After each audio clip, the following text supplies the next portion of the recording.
दोस्तों आज बात करने वाले हैं एक ग्लोबल शिफ्ट की जिसका दोस्तों इम्पैक्ट इंडियन मार्केट पर काफी पॉजिटिवली पड़ सकता है। और दोस्तों वो स्ट्रेटजी है चाइना प्लस वन स्ट्रेटजी।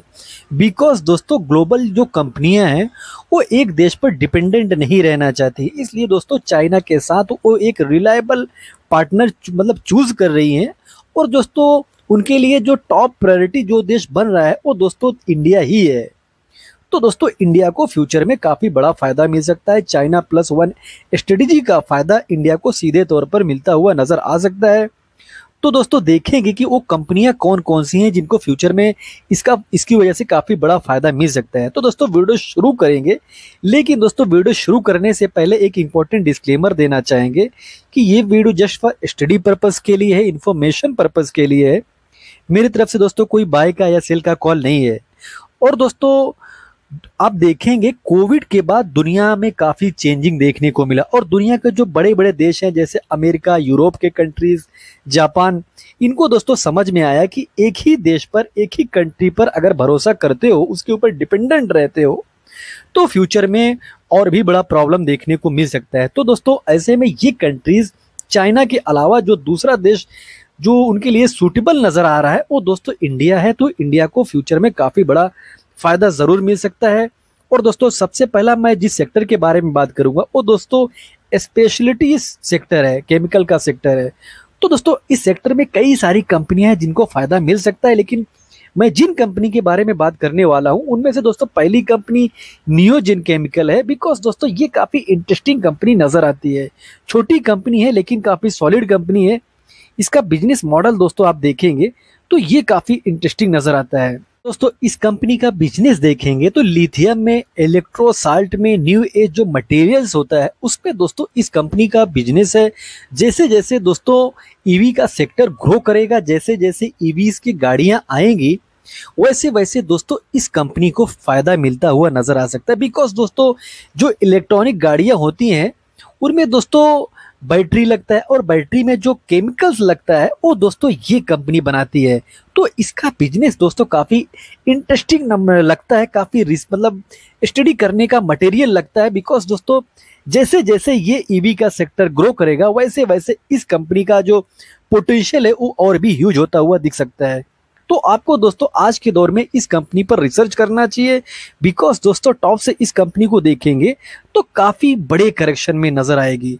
और मार्केट कैप आप कंपनी को देखते हो तो मार्केट कैप भी कंपनी का काफी छोटा है। और दोस्तों मौका हमेशा नहीं मिलता है, जब मौका मिलता है तो आपको मौके पर रिसर्च जरूर करना चाहिए, मौके पर आपको स्टडी जरूर करनी चाहिए। बिकॉज दोस्तों कंपनी का जो फ्यूचर है ये काफी ब्राइट नजर आ रहा है, काफी इंटरेस्टिंग नजर आ रहा है। तो यहाँ पर आपको रिसर्च जरूर करनी चाहिए। लेकिन दोस्तों एक चीज और देखेंगे, कंपनी गिरावट में है, टॉप से काफी बड़े करेक्शन में है, उसके बाद भी आप इस कंपनी का पीई देखेंगे तो 104 का पीई है। यानी कि दोस्तों कंपनी टॉप से गिरावट होने के मतलब टॉप से गिरी है, उसके बाद भी काफी महंगे वैल्यूएशन पर है। आप इस कंपनी में देखेंगे तो कंपनी का जो पी है वो काफी महंगा जरूर है, लेकिन उसके उसके बावजूद अगर आप देखेंगे तो डीआईज ने अपना पोजीशन बढ़ाया ही है। और अब एफआईज को देखोगे इनकी तरफ से छोटी सी सीलिंग हुई है, प्रमोटर को देखोगे तो जस के तस बने हुए हैं। आप दोस्तों देखेंगे पब्लिक के पास भी ठीक ठाक हिस्सा है, लेकिन दोस्तों इसमें जो डीआईज है वो अपना पोजीशन मजबूती के साथ बिल्ड करते हुए नजर आ रहे हैं। आप इनका बिजनेस देखेंगे दोस्तों तो ब्रोमाइन कंपाउंड जो होता है उसमें इनका बिजनेस है। आप और भी देखेंगे दोस्तों तो इन सारे सेगमेंट में ये कंपनी काम करती हुई नजर आती है। आप देखेंगे स्पेशलिटी इनऑर्गेनिक में देखेंगे तो कई सारे प्रोडक्ट है दोस्तों जो ये कंपनी बनाती है। तो आपको दोस्तों इस कंपनी पर रिसर्च जरूर करना चाहिए। बिकॉज जो ईवीज है उसका दोस्तों सीधा सीधा फायदा ये कंपनी फ्यूचर में उठाती हुई नजर आ सकती है। चाहे वो दोस्तों टाटा की कंपनी ईवीज बनाए, चाहे वो मारुति की कंपनी ईवीज बनाए, चाहे वो हुंडई की कंपनी ईवीज बनाए, उसको दोस्तों बैटरी लगेगा तो उसको केमिकल लगेगा, और केमिकल लगेगा तो दोस्तों उसमें ये कंपनी टॉप पोजीशन होल्ड करती हुई नजर आई है। यानी कि दोस्तों इन सारी कंपनियों का जो एक प्रॉक्सी कंपनी बनता है वो दोस्तों ये कंपनी नजर आती है। तो दोस्तों रिस्की कंपनी जरूर है, बिकॉज जो फ्यूचरिस्टिक कंपनियां होती हैं वहां पर रिस्क जरूर रहता है। आप इस कंपनी का प्रेजेंस देखेंगे तो दोस्तों आप वर्ल्ड में देखेंगे तो 29 कंट्री में फैली हुई है। लाइक दोस्तों United state America, Japan, China, यहाँ पर भी फैली हुई दिखेगी। और डोमेस्टिक मार्केट से इस कंपनी का रेवेन्यू देखेंगे तो 63% का आता है। वहीं पर एक्सपोर्ट मार्केट से देखेंगे तो 37% का रेवेन्यू यहाँ से भी आता है।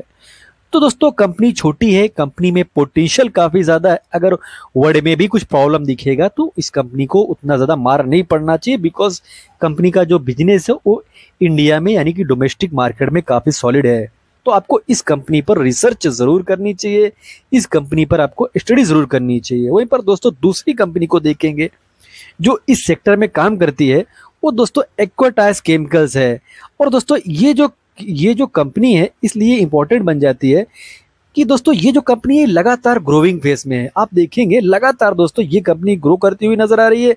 और कुछ समय पहले तक इस कंपनी का नाम देखेंगे तो अमी ऑर्गेनिक के नाम से जानी जाती थी, जो कि इनके मैनेजमेंट ने इस कंपनी का नाम चेंज करके एक्वाटाइज केमिकल्स कर दिया है।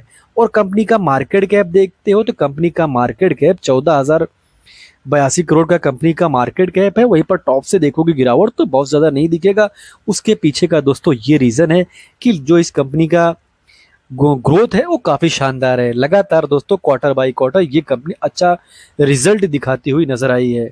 अगर इस कंपनी में देखेंगे तो यहाँ पर भी दोस्तों जो डीआईज है उनका पोजीशन काफ़ी स्ट्रांग है। इस कंपनी में एफआईज को देखेंगे तो एफआईज के पास भी 16-17% का हिस्सा है। बाकी प्रमोटर के पास देखेंगे 32% के आसपास का शेयर दिखेगा। पब्लिक के पास आप देखोगे 27-28% का शेयर पब्लिक के पास भी दिखेगा। तो दोस्तों इस कंपनी का बिजनेस देखेंगे यूरोप में, चाइना में, जापान में, नॉर्थ अमेरिका में, इजराइल, इंडिया, साउथ अफ्रीका, इस समय दोस्तों 30 कंट्री में फैले हुए हैं। और ये दोस्तों ये जो कंपनी है ये काफ़ी तेज़ी से ग्रो करती हुई नज़र आई है। तो इंटरेस्टिंग दोस्तों कंपनी ये भी बन जाती है। इसका भी बिजनेस आप देखेंगे तो ये भी दोस्तों इलेक्ट्रोलाइट बिजनेस में ये भी बढ़ती हुई दिख रही है। यानी कि दोस्तों जो कंपनी जो जैसा बिजनेस न्यूजेन केमिकल्स का है, उस जो बैटरी का जो केमिकल्स बनता है वो भी दोस्तों ये भी कंपनी वो केमिकल बनाती है। तो यहाँ पर भी आपको रिसर्च करना चाहिए, इस पर भी आपको स्टडी ज़रूर करनी चाहिए। बिकॉज दोस्तों जो ये कंपनी है ये लगातार ग्रोइंग फेस में है और क्वार्टर बाई क्वार्टर रिजल्ट भी काफ़ी शानदार दिखा रही है। और फ्यूचर भी इन दोनों कंपनियों का काफ़ी ब्राइट नज़र आता है। तो दोस्तों इस पर भी आपको स्टडी ज़रूर करनी चाहिए, रिसर्च ज़रूर करनी चाहिए। वहीं पर दोस्तों एक दूसरा सेक्टर देखेंगे जिसको भी काफ़ी बड़ा फ़ायदा चाइना प्लस वन की वजह से मिल सकता है। वो दोस्तों वो सेक्टर है ईएमएस सेक्टर। और दोस्तों ये जो सेक्टर है ये इंडिया में ग्रोविंग सेक्टर में से जो टॉप ग्रोविंग सेक्टर है उनमें से दोस्तों ये एक सेक्टर है। और इस सेक्टर की कई सारी कंपनियां हैं जैसे डिक्सन टेक्नोलॉजीज, कैंस टेक्नोलॉजीज, लेकिन दोस्तों वो कंपनियां बड़ी बन चुकी हैं। तो मैं आज बड़ी कंपनियों के बारे में बात नहीं करने वाला हूं, मैं छोटी कंपनियों के बारे में दोस्तों बात करने वाला हूं। जैसे कि दोस्तों अवलान टेक्नोलॉजीज, इस कंपनी को देखेंगे छोटी कंपनी जरूर है लेकिन दोस्तों इस कंपनी में भी पोटेंशियल काफी शानदार नजर आएगी। और दोस्तों कंपनी का मार्केट कैप देखते हो तो कंपनी का मार्केट कैप 6,540 करोड़ का है। आप कंपनी को देखोगे तो टॉप से करेक्शन में भी नजर आ रही है। पी देखोगे तो ये जो सेक्टर है दोस्तों इस सेक्टर की अधिकांश कंपनियों का जो पी है वो हाई ही नजर आता है। आपको इसमें पोटेंशियल दिखे ना दिखे, लेकिन दोस्तों जो डीआईज है उनको दोस्तों इस कंपनी में पोटेंशियल दिख रहा है और लगातार अपना जो पोजीशन है उसको मजबूत ही किया है। आप एफआईज को देखोगे जहां एफआईज लगातार बिकवाली करते हुए नजर आ रहे थे, वहीं पर दोस्तों इस कंपनी में देखेंगे तो एफआईज भी खरीदारी करते हुए नजर आए हैं। हालांकि दोस्तों आपको एफआईज और डीआईज के ऊपर ज्यादा अंधा विश्वास नहीं करना चाहिए, आपको खुद रिसर्च करनी चाहिए, खुद से स्टडी करनी चाहिए। दोनों कंपनियां इंटरेस्टिंग जरूर हैं, तो आपको दोस्तों इस कंपनी पर भी स्टडी जरूर करनी चाहिए। इनका बिजनेस देखेंगे, प्रोडक्ट पोर्टफोलियो देखेंगे, पीसीबी डिजाइन एंड असेंबली में इनका बिजनेस है, मेटल्स शीट मेटल्स फैब्रिकेशंस में इनका बिजनेस है, cable assembly and wire harnesses में इनका बिजनेस है, ट्रांसफॉर्मर्स में इनका बिजनेस है, चोक्स एंड इंडिकेटर्स में इनका बिजनेस है, इंजेक्शन मॉड्यूल प्लास्टिक में इनका बिजनेस है। तो कुल मिलाकर दोस्तों ये जो कंपनी है ईएमएस सेक्टर में काम करती हुई नजर आती है। ये सेक्टर भी काफी ग्रोइंग सेक्टर है। अगर रेवेन्यू देखेंगे, इंडस्ट्री वाइज रेवेन्यू देखेंगे कि किस इंडस्ट्री से कितना रेवेन्यू निकाल रही है, तो क्लीन एनर्जी से आप देखेंगे तो 17% का रेवेन्यू ये कंपनी जनरेट कर रही है। वहीं पर मोबिलिटी एंड ट्रांसपोर्टेशन से देखेंगे तो ये कंपनी 27% का रेवेन्यू वहां से भी निकाल रही है। इंडस्ट्रियल से देखेंगे तो 35% का रेवेन्यू निकाल रही है। कम्युनिकेशन से देखेंगे तो 10% का रेवेन्यू निकाल रही है। मेडिकल एंड अदर्स से देखेंगे तो 11% का रेवेन्यू निकाल रही है। यानी कि दोस्तों इस कंपनी का जो प्रोडक्ट पोर्टफोलियो है, जो ये कंपनी इंडस्ट्री वाइज अपने आप को बांट के रखी हुई है, अपना जो पोर्टफोलियो डाइवर्सिफाई करके रखी हुई है, वो काफ़ी दोस्तों इंटरेस्टिंग इस कंपनी को ज़रूर बनाता है, जिसकी वजह से इस कंपनी में एफआईज और डीआईज लगातार अपना पोजीशन बिल्ड करते हुए नजर आ रहे हैं और अपना पोजीशन मजबूत करते हुए नजर आ रहे हैं। आप दोस्तों इस कंपनी का बिजनेस देखेंगे, रेवेन्यू देखेंगे, कहाँ से कितना रेवेन्यू निकाल रही है, तो दोस्तों ये कंपनी इंडियन मार्केट से 47% का रेवेन्यू निकाल रही है। वहीं पर यूएस मार्केट से देखेंगे तो 53% का रेवेन्यू ये कंपनी यूएस मार्केट से निकाल रही है। और एक इंडियन कंपनी अगर यूएस मार्केट से 53% का रेवेन्यू निकालती है तो ये कोई छोटी बात नहीं होती है, बिकॉज दोस्तों जो ये ईएमएस का सेक्टर है, वर्ल्ड में और भी कई सारी कंट्री में कई सारी कंपनियां हैं जो यूएस में बिजनेस करती है। तो यूएस में दोस्तों टक्कर दे पाना वही बड़ी बात होती है। और दोस्तों ये कंपनी टक्कर तो नहीं दे रही है, बल्कि टक्कर के अलावा वहां पर बिजनेस भी काफी मजबूती से कर रही है। यानी कि दोस्तों जो वर्ल्ड के दिग्गज है, जैसे चाइनीज कंपनियां हैं, जापान की कंपनियां हैं, उनको दोस्तों ये कंपनी तगड़ी टक्कर देती हुई नजर आ रही है अमेरिका में। तो दोस्तों आपको इस पर भी रिसर्च जरूर करनी चाहिए। छोटी कंपनी है, इंटरेस्टिंग कंपनी नजर आती है। और दोस्तों एक और इंटरेस्टिंग कंपनी को देखेंगे, लेकिन दोस्तों उससे पहले दोस्तों अगर आपने चैनल को सब्सक्राइब ना किया हो, आपको वीडियो इंटरेस्टिंग लग रहा हो, तो दोस्तों आप चैनल को सब्सक्राइब जरूर कर लो, बिकॉज दोस्तों आपका एक सब्सक्राइब करने की वजह से मुझे और भी हार्ड वर्क करने का मोटिवेशन मिलता है। और दोस्तों इस कंपनी को देखोगे शर्मा एसजीएस टेक्नोलॉजीज लिमिटेड, ये भी दोस्तों ईएमएस सेक्टर में काम करती हुई नजर आती है। इंटरेस्टिंग कंपनी है, मार्केट कैप थोड़ा बड़ा हो चुका है, स्मॉल कैप टाइप की कंपनी हो चुकी है। और दोस्तों टॉप से करेक्शन देखोगे तो इस कंपनी में भी टॉप से करेक्शन नहीं दिखेगा। उसके पीछे का रीजन है कि ये भी कंपनी लगातार अपना प्रॉफिट यानी जो रिजल्ट है उसको काफी स्ट्रांग ही प्रेजेंट करती हुई नजर आई है। आप इस कंपनी का पीई देखेंगे तो 73 का पीई नजर आएगा। आप प्रमोटर के पास देखते हो तो 42% का हिस्सा नजर आएगा। वहीं पर दोस्तों अगर आप एफआईज और डीआईज को देखोगे तो एफआईज ने भी अपना पोजीशन इस कंपनी में बढ़ाया है, और डीआईज को देखोगे तो डीआईज ने भी अपना पोजीशन बढ़ाया। फिर दोस्तों डीआईज ने तो काफी ह्यूज अपना पोजीशन बढ़ाया है।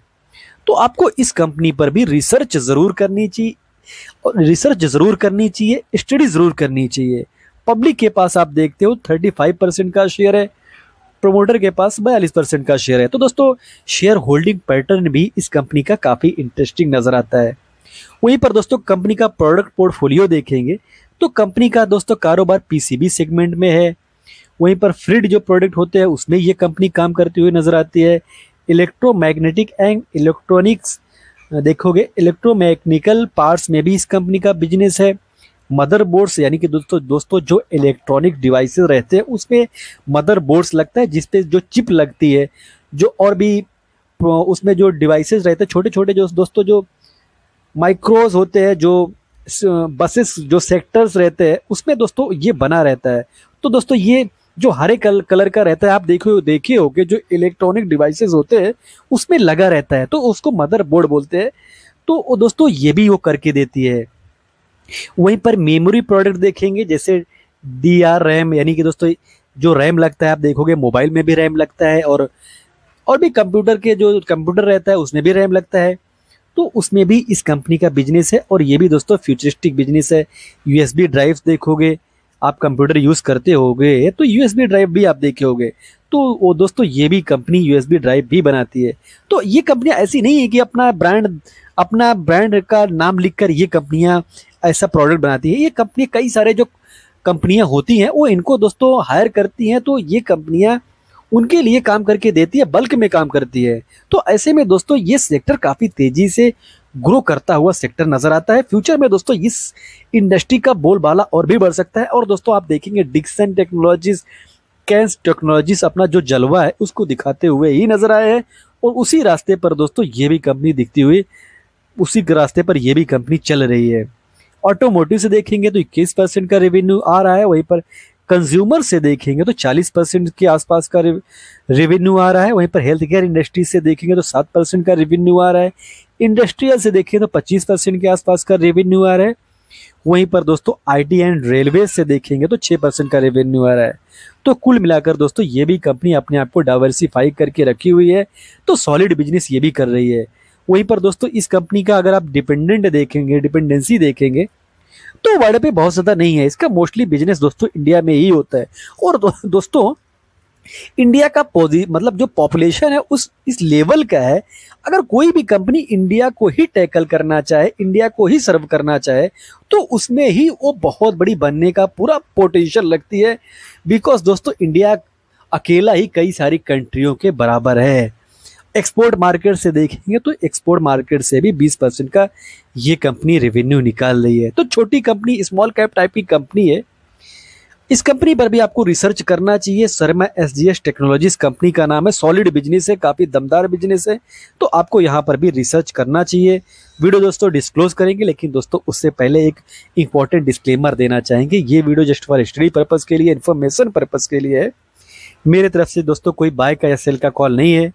और दोस्तों वीडियो इन्फॉर्मेटिव लगा हो तो वीडियो को लाइक कमेंट शेयर कर दे। चैनल को सब्सक्राइब ना किया हो तो सब्सक्राइब भी कर ले। और दोस्तों मिलते हैं किसी नए वीडियो में एक नए टॉपिक के साथ। तब तक के लिए दोस्तों हैप्पी इन्वेस्टिंग।